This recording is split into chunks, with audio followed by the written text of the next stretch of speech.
اور جب یہ آیت نازل ہوئی تو وہ حضرت زینب بنت جہش کے گھر والے خود حاضر ہوئے، عرض کی حضور جہاں آپ کا دل کرتا ہے آپ بچی کا رشتہ فرما دیں، ہم اللہ رسول کے حکم کے آگے بات نہیں کر سکتے۔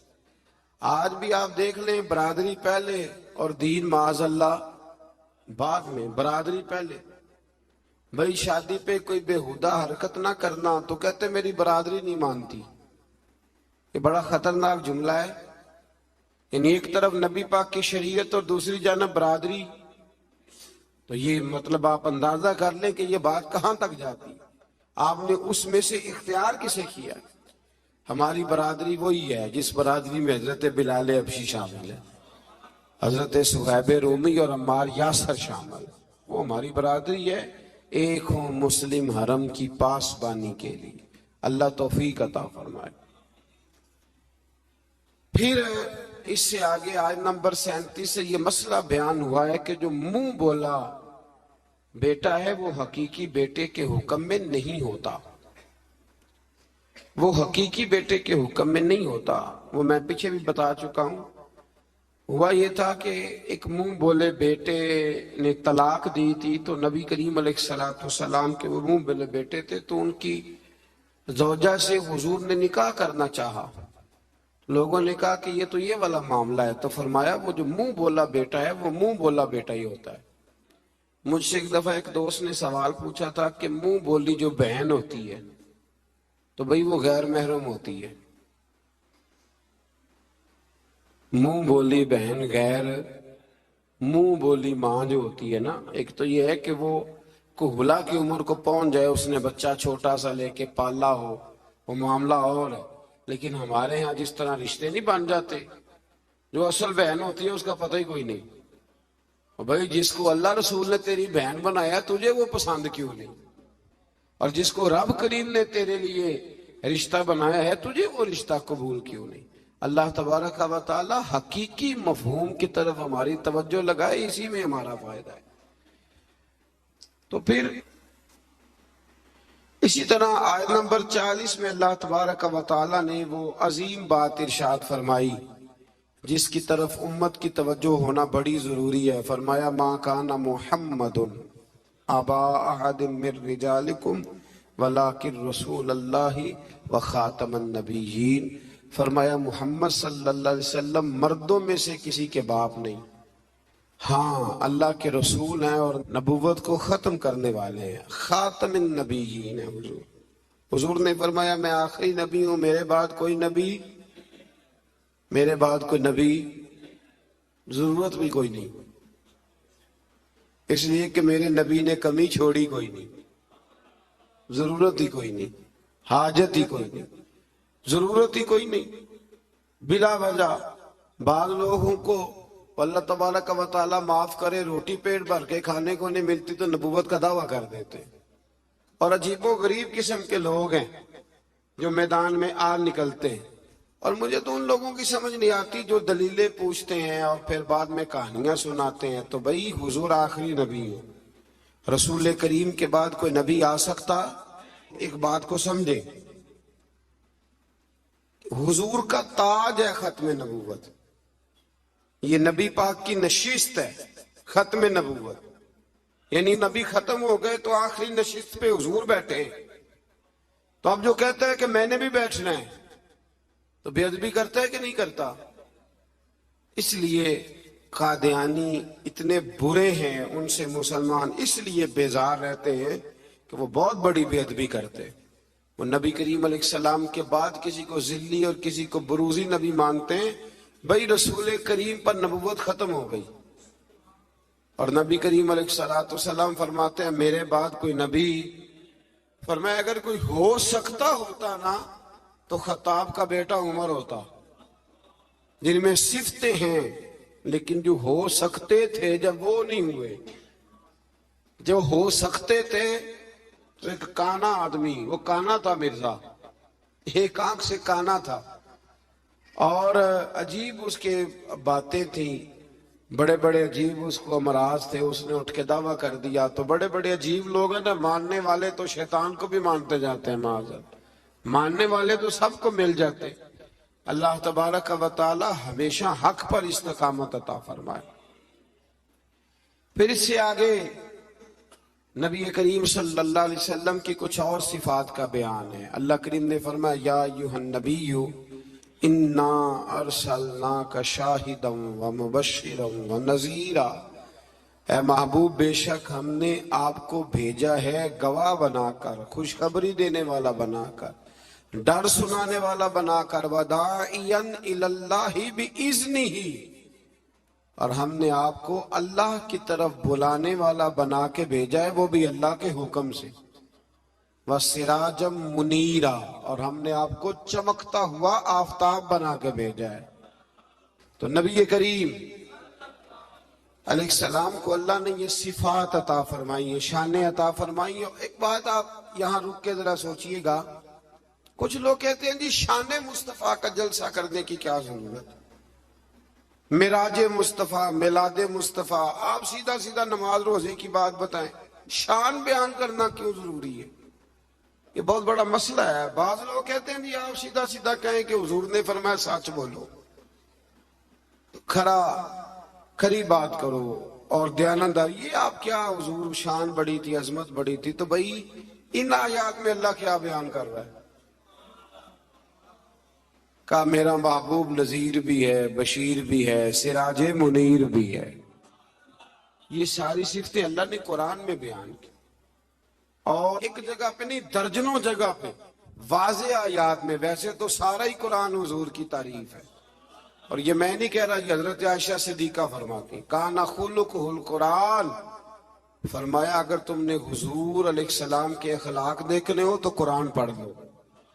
تو اس لیے یہ عظمتوں اور شانوں کا بیان یہ طریقہ ہے، یہ مسلمان کی روح کی غذا ہے۔ اللہ ہمیں سمجھنے کی توفیق عطا فرمائے۔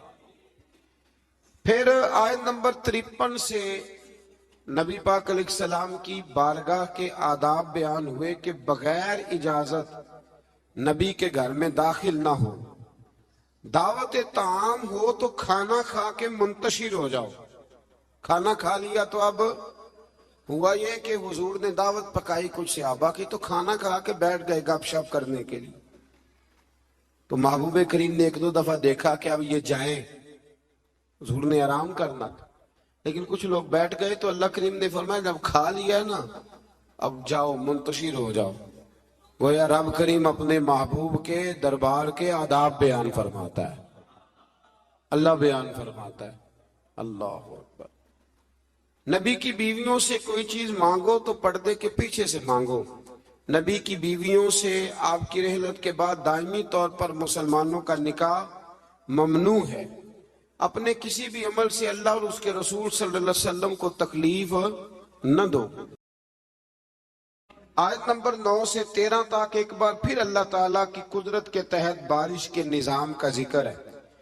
انسان کو اس کے جوہر تخلیق کی طرف متوجہ کیا گیا تاکہ سرکشی کا شکار نہ ہو، اور وہ یہ کہ مادہ کے پیٹ میں حمل کو بھی اللہ جانتا ہے، اور یہ کہ کس کی عمر میں درازی ہے یا کس کی عمر میں کمی ہے، وہ سب اللہ نے کتاب تقدیر میں لکھ دیا ہے۔ آیت نمبر 12 سے فرمایا کہ میٹھے اور کھارے پانی کے سمندر برابر نہیں ہوتے، میٹھے اور کھارے پانی کے سمندر برابر نہیں ہوتے، لیکن فرمایا سب سمندروں سے تمہیں مچھلی کا تازہ گوشت ملتا ہے، پانی جیسا بھی ہو، اور تم ان سے پہننے کے زیور بھی نکالتے ہو، اور کشتیاں پانی کو چیرتی ہوئی چلی جاتی ہیں۔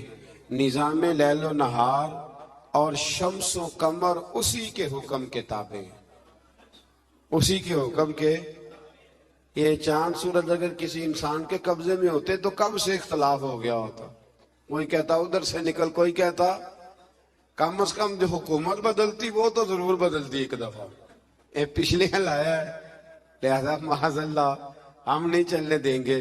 تو اللہ نے فرمایا یہ اللہ کے تابع، رات دن کا آنا بھی اللہ کے، اور نظام شمس و قمر بھی اللہ کا۔ آیت نمبر 18 میں بتایا کہ کوئی بوجھ اٹھانے والا دوسرے کا بوجھ نہیں اٹھائے گا، یعنی ہر ایک کو اپنے اپنے عمل کا جواب دینا ہوگا۔ اور جو تزکیہ اور تقوی اختیار کرے گا تو اس کا فائدہ اسی کو پہنچے گا۔ پھر فرمایا اندھا اور دیکھنے والا، ظلمت اور نور، سایہ اور دھوپ، زندہ اور مردہ لوگ برابر ہو سکتے نہیں۔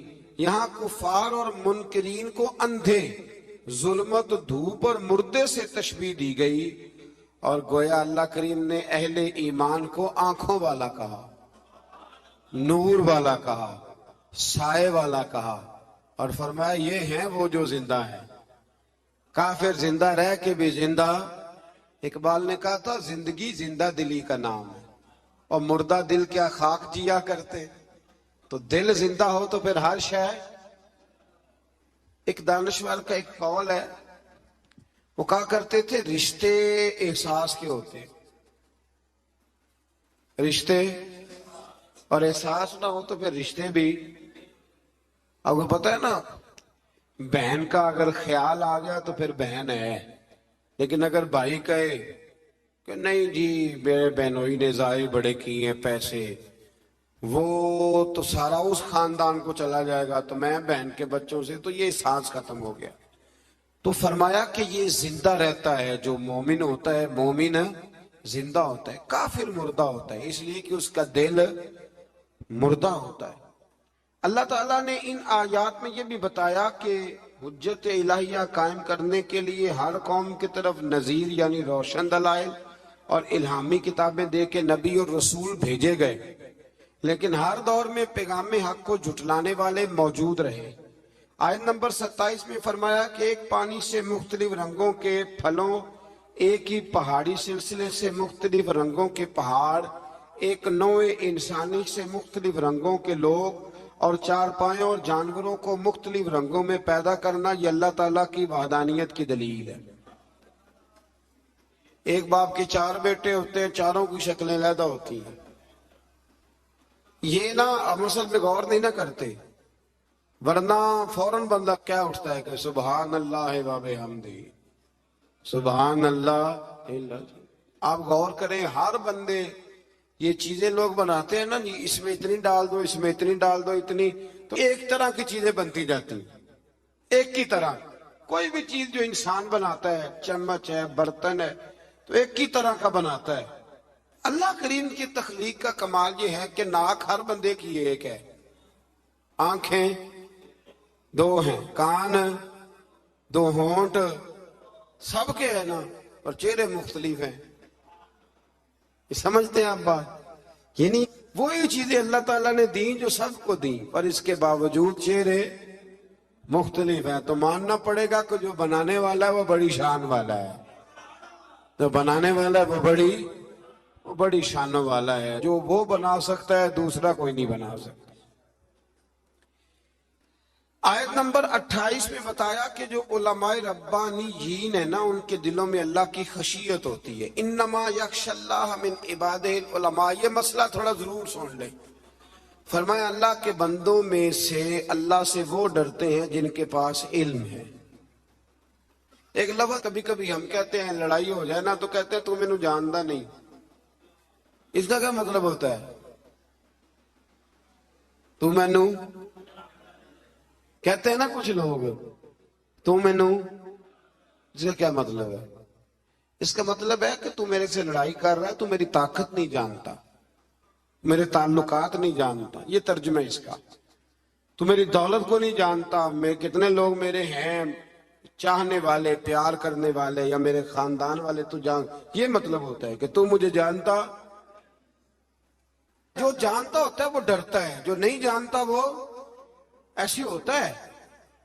جو بندہ رب کو جانتا نہیں نا وہ نہیں ڈرتا، اور جو جان لیتا ہے نا وہ ڈرتا ہے۔ پتہ چل جاتا ہے کتنی قدرتوں والا ہے۔ میرے رسول کریم علیہ السلام نے فرمایا، میں تم سب سے بڑھ کر رب کو جانتا ہوں، اور میں تم سب سے زیادہ اللہ سے ڈرتا ہوں۔ اس لیے زیادہ باتیں کرنے والا عالم نہیں ہوتا، اللہ سے زیادہ ڈرنے والا عالم ہوتا ہے۔ جو بندہ کہتا ہے میں کسی کو بولنے ہی نہیں دیتا، میں بڑی کہانیاں سناتا ہوں، تو یہ علم کی علامت نہیں۔ انما یخشی اللہ من عبادہ العلماء، اللہ کے بندوں میں سے جو عالم ہیں وہ اللہ سے ڈرتے ہیں. اگر تو زیادہ ڈرتا ہے تو بڑا عالم ہے، اگر تو نہیں ڈرتا پھر تو ان پڑھ ہے. یہ تو اپنے آپ سے پوچھ لے. اب لوگ کہتے ہیں جو جری ہو جائے، جو بے دریغ بولے وہ عالم ہے. نہ بھائی، جو سوچ سوچ کے بولے، جو ڈر ڈر کے بولے، جو احتیاط سے بولے، اصل عالم وہی ہوتا ہے. اللہ توفیق عطا فرمائے. آیت نمبر 32 میں اللہ تعالیٰ نے اپنے نیک بندوں کی برگزیدہ اور چنیدہ اور نیکی کے کاموں میں سبقت کرنے والے فرما کر جنت کی ان نعمتوں کا ذکر فرمایا جو اللہ تعالیٰ نے ان صالح بندوں کے لیے تیار کی ہوئی. پھر آیت نمبر 40 میں مشرکوں کے معبودان باطلہ کا ذکر ہے. آیت نمبر 41 سے فرمایا کہ اللہ تعالیٰ آسمانوں اور زمینوں کو اپنے مرکز سے ہٹنے نہیں دیتا، اور اگر وہ اپنے مرکز سے ہٹ جائیں تو اللہ کے سوا کوئی دوبارہ ان کو اپنی جگہ پہ قائم کرنے والا نہیں ہے. آیت نمبر 45 میں فرمایا کہ اللہ تعالیٰ لوگوں کی بدعمالیوں کی وجہ سے ان کی گرفت فرماتا تو روئے زمین پر کوئی جاندار زندہ نہ ہوتا. اگر اللہ تعالیٰ لوگوں کے گناہوں کی وجہ سے ان کو پکڑتا تو پھر کوئی موجود مر گئے ہوتے، سارے ختم ہو گئے ہوتے.